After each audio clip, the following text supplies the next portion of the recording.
Hello guys, नमस्कार। आप सभी का स्वागत है अपने channel Shivnath CG Vyapam hub पर। मेरा नाम है विभोर कुमार श्रीवास्तव और आज हम देखने वाले हैं सीजी व्यापम और सीजीपीएससी में हुए मैथ्स के पीवाईक्यू। यह है इसका पार्ट 11। तो देखो, पहला क्वेश्चन आया है आपका सीजी टेट 2012 में। क्या बोल रहा है कि एक समबाहु त्रिभुज की बात हो रही है यहाँ पे। एक समबाहु त्रिभुज एबीसी वृत्त में अंतः निम्नानुसार बना हुआ है। तो ये आपका वृत्त है। वृत्त के पेरीमीटर से लग के एक वो बना है। क्या बना है? समबाहु त्रिभुज। समबाहु त्रिभुज का मतलब क्या होता है? जिसकी सारी भुजाएं एक बराबर। तो आप एक मान लो, ये एक लाइन यहां से गई है, मान लोगे ना, यहां से एक लाइन आप यहां ले जाओ।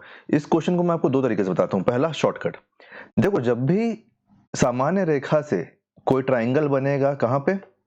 एक सर्कल के अंदर, तो उसमें जो पेरीमीटर में बना हुआ एंगल रहेगा, उस एंगल का ही डबल हो जाएगा जो अंदर वृत्त के बनेगा। जो वृत्त के सेंटर को लेके एंगल बनेगा वो उसका डबल हो जाएगा। क्या हो जाएगा? डबल। तो उससे क्या हो जाएगा आंसर? 120। ऑप्शन नंबर सी आपका सही आंसर हो जाएगा। लेकिन हम शॉर्टकट भूल जाते हैं, तो अब अपन इसको बेस से देखेंगे। तो बेस से आप कैसे देखोगे? आपको एक चीज पता है कि एक ट्राइंगल के अंदर के सभी कोनों का मान कितना होता है? टोटल 180 डिग्री होता है। तो आपके पास अगर एक कोण 60 डिग्री है और इस समबाहु त्रिभुज है, तो एंगल बी कितना होगा? 60 डिग्री। एंगल सी कितना होगा? 60 डिग्री। तो ये तो कंप्लीट एंगल बी और एंगल सी की बात हो गई ना। कंप्लीट एंगल बी और एंगल सी की बात हो गई। आपको क्या चाहिए? आपको चाहिए एंगल ओ। तो एक बात बताओ मेरे को, जब ये एंगल कंप्लीट 60 है तो इसके अंदर एक एंगल बन रहा है, तो ये दो पार्ट है, बढ़ गया। एक पार्ट ये, एक पार्ट ये एक पार्ट ये एक पार्ट ये। तो ये जो अंदर वाला एंगल है ये कितना हुआ? ये हुआ 30 डिग्री। ये कितना हुआ? ये भी हुआ 30 डिग्री। तो जब ये 30 डिग्री है, मतलब ये इसकी बात कर रहा हूं ना, ट्राइंगल बीओसी। ट्राइंगल बीओसी में एंगल बी कितना हो गया? एंगल बी कितना हो गया? 30 डिग्री। और ये एंगल सी कितना हो गया? एंगल सी भी हो गया 30 डिग्री। तो बचा कौन सा? Angle O. तो इन तीनों का मान भी तो मिला के कितना होना चाहिए? 180 डिग्री, क्योंकि एक ट्राइंगल के अंदर के सभी रेखा का कोण कितना होता है? 180। तो जो कितना होना पड़ेगा? इसको 120 डिग्री होना पड़ेगा ना। तो ये देखो, ये 30, ये 30 30 60, ये बी और सी 30 30 60, 60 और 120 180। तो ऑप्शन नंबर सी ही आपका क्या है? सही आंसर है। ठीक है, तो उम्मीद करता हूँ क्वेश्चन समझ में आ गया होगा। कहीं कोई डाउट होगा तो बता देना। ये देखो, पूछा ना बीओसी का मान, तो हम ओ का मान निकाल लिए हैं। चलिए नेक्स्ट क्वेश्चन देखते हैं। Question number 2।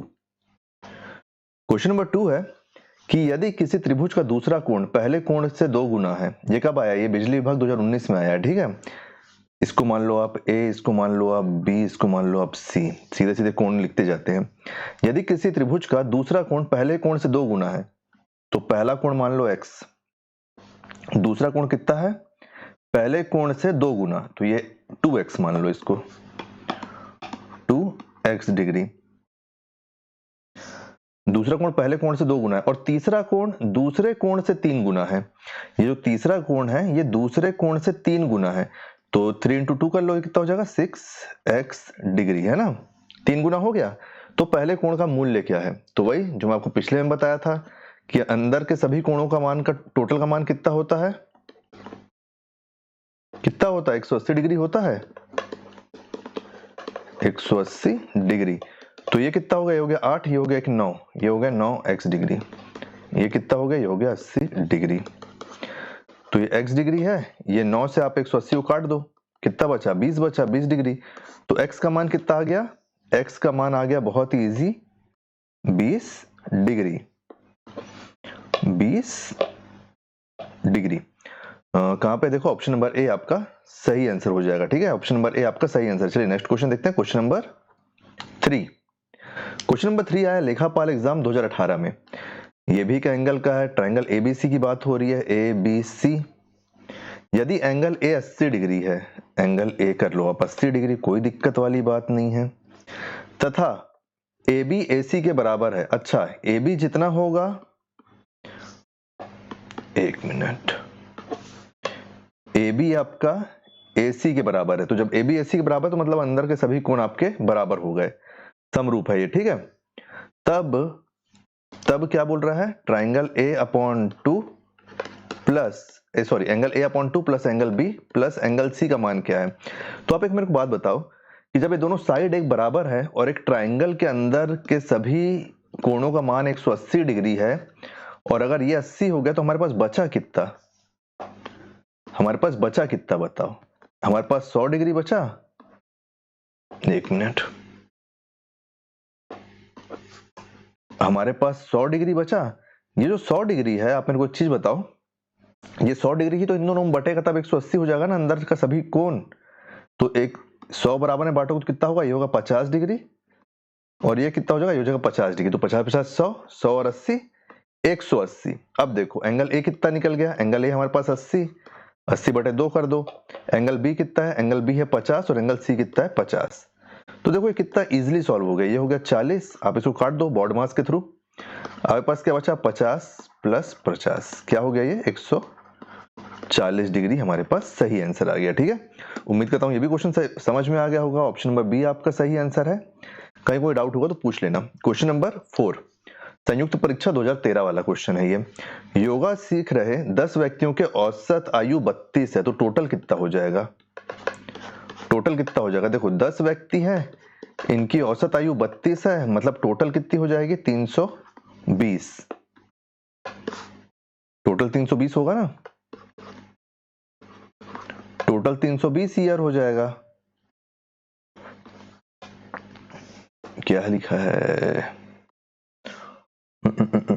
हाँ वर्ष है ना, 320 वर्ष। अब एक बात बताओ, सेकंड वाले का टोटल कितना होगा। जब यहाँ पे यार आप एक चीज देखो, यहाँ पे आपको क्या बोला है 32 है, उसके प्रशिक्षक की आयु जोड़ देने पर, प्रशिक्षक की आयु जब आप जोड़ते हो तब की बात हो रही है यहाँ पे। ठीक है, प्रशिक्षक की आयु जोड़ देने पर औसत आयु बढ़कर 34 वर्ष हो जाती है। तो देखो पहले ये 10 था, तो 10 में कितना बढ़ रहा है 1, क्योंकि प्रशिक्षक भी जुड़ गए ना, पहले 10 लोग थे, 1 बढ़े 11 हो गए, और 11 में इसका औसत आयु कितना हो गया है 34। तो 11 और 34 को जब आप इंटू कर दोगे तो आपके पास इसका टोटल आयु निकल के नहीं आ जाएगा 374 वर्ष, 374 वर्ष, बस यही है। तो प्रशिक्षक की आयु क्या है, तो देखो डिफरेंस कितने का आ रहा है, डिफरेंस आ रहा है 54 का, तो 54 वर्ष है आपके प्रशिक्षक की आयु। ये ऐसे सॉल्व होगा, है ना। बस आपको अरेंज करना आना चाहिए, अगर आप एक बार अरेंज कर लोगे तो क्वेश्चन कहीं नहीं गया है ना। नेक्स्ट क्वेश्चन देखते हैं, क्वेश्चन नंबर, नेक्स्ट क्वेश्चन क्या है, क्वेश्चन नंबर आपका 5, और ये आया आपका संयुक्त परीक्षा 2013 में, है ना। नेक्स्ट क्वेश्चन है क्वेश्चन नंबर 5, ये क्वेश्चन है सीजी टेट 2016 का, कि एक मोबाइल का अंकित मूल्य 6400 रुपए है। ये लो 6400 रुपए है, हो गया अंकित मूल्य, मतलब एमआरपी, एमआरपी इसकी 6400 रुपए है। इसे 2 क्रमिक बट्टों के साथ बेचा जाता है। अच्छा, मतलब यहाँ पे सेलिंग प्राइस निकलेगा, सेलिंग प्राइस की बात होने लगी है ना। इसको 2 क्रमिक बट्टों के साथ बेचा जाता है 2560 रुपए में, यदि पहला बट्टा 20% है। तो देखो पहला बट्टा 20% है, मतलब कितने की बात हो गई, चलो ऐसे लिख लो 100 माइनस 20, क्योंकि 20% की बात हो रही है ना, 20% का बट्टा है, 100 माइनस 20, ये हो गया 100 इंटू, तो दूसरा बट्टा कितने का होगा ये भी कर लेते हैं अपन, दूसरा बट्टा कितने का होगा, तो इसको आप ऐसे रख लो, और इधर हमारे पास क्या दे दिया है वैल्यू, तो 2560। आपको एक बात पता है ना कि देखो हम यहाँ पे 100 माइनस 120 क्यों किए हैं, क्योंकि हम यहाँ पे डिस्काउंट दे रहे हैं, है ना, तो अपन इसको डायरेक्ट लिख लेते हैं। अब यहाँ पे देखो 6400 है, 6400 है, 20% का ये अमाउंट गया, यहाँ से 80% अमाउंट बचा है, क्यों, क्योंकि आप 20% का डिस्काउंट दिए हो। फिर आपके पास क्या है 100 माइनस एक्स करोगे आप, क्यों, क्योंकि यहाँ का डिस्काउंट हमको पता नहीं है, लेकिन डिस्काउंट तो दिया गया है, तो ये 100 माइनस एक्स हो गया, तो कितना अमाउंट बचा यहाँ पे 2560। तो ये आपका एमआरपी था, इस एमआरपी से इतना डिस्काउंट देने के बाद ये आपका सेलिंग प्राइस है, तो ये हमको सॉल्व करना है ना। तो सबसे पहले 2 जीरो से 2 जीरो, तो इसको आप इसको काट दो, जितना छोटा हो सकता है ना क्वेश्चन को, मतलब जितना ज्यादा कैलकुलेशन आप कम कर सकते हो उतना करने की कोशिश कर लो। यहाँ से 2 जीरो कट गया, ये आप 1 जीरो काटो, यहाँ का 1 जीरो, इसको आप एज इट इज ऐसे ही छोड़ दो।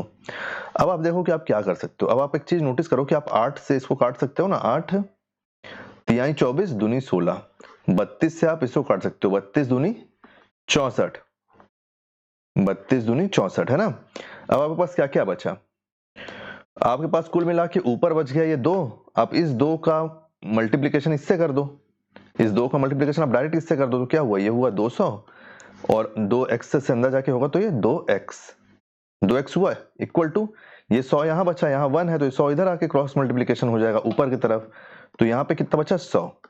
अब आप एक चीज बताओ, माइनस का साइन है तो माइनस को इधर ले आओ, ये प्लस का साइन है, आप इसको इधर ले आओ, तो इधर प्लस इधर आके माइनस हो जाएगा, तो ये हो गया 100, ये हो गया 2x, है ना। अब यहाँ से क्या बचा, यहाँ से बचा 100 इक्वल टू 2x, तो 2 से आप इस 100 को काट दो, तो आपके पास वैल्यू क्या निकल के आ गई 50, 50 इक्वल टू x, मतलब x की वैल्यू कितनी है, x की वैल्यू है 50। हमसे x की वैल्यू ही पूछा है क्या, कि दूसरा बट्टा कितना है, तो दूसरा बट्टा हमारा 50% है। ऑप्शन नंबर डी आपका सही आंसर हो जाएगा, इसको मैं, है ना, ऑप्शन नंबर डी आपका सही आंसर हो जाएगा। तो उम्मीद करता हूँ सारे क्वेश्चन आपको समझ में आ गए होंगे 10 के 10। अगर कहीं पे भी कोई भी डाउट होगा तो आप कमेंट में पूछ लेना। वीडियो आपको कैसा लगा उसका फीडबैक जरूर दीजिएगा। पिछले जितने भी वीडियो हैं उसके प्लेलिस्ट का लिंक मैं आपको डिस्क्रिप्शन में दे दूंगा। सॉरी। अगर ये वीडियो आपको पसंद आया तो वीडियो को लाइक कीजिए, वीडियो को शेयर कीजिए और आने वाले वीडियो के लिए चैनल बने रहिए, चैनल को सब्सक्राइब कीजिए। Thank you.